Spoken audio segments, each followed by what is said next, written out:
Guys ఇవాళ మేము హాస్టల్లో వంట చేస్తున్నాం అనమాట. కానీ వాయిస్ ఓవర్ మాత్రం నా ఫ్రెండ్ ఇస్తుంది. కొంచెం కోపదారి మనిషి గాయస్, భరించండి. బై ద వే డిష్ పేరు గెస్ చేయండి. గిన్నెని క్షమించాలి, మా బొక్కల గిన్నె అలాగే ఉంటుంది. ఇందాక నేను వీడియో ఆన్ చేశాను.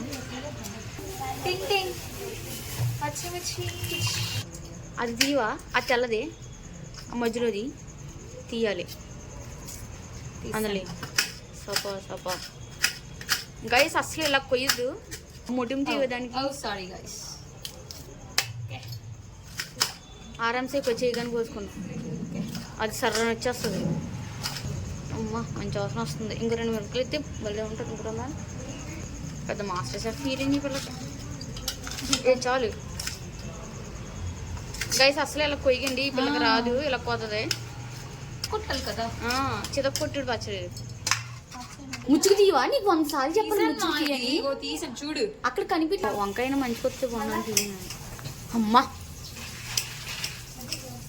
ఇలాంటి వంకాయలు తీసుకోవాలి, అలాంటి పిచ్చి వంకాయలు తీసుకోకండి, మాకు తెలియదు.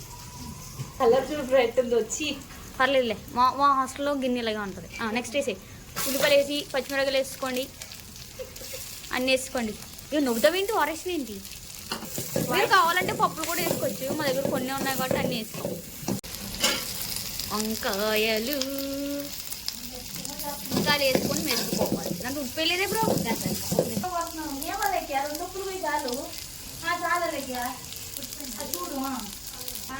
పసుపు ఇవే కొంచెం గట్టిగా తిప్పు. మీరు ఎంత ఉండాలంటే అంత వేసుకోండి, ఎందుకంటే మాకు ఉన్నదేమో అనిపిస్తుంది. కొవ్వు ఎక్కువ, ఉప్పు కూడా వేసుకోండి.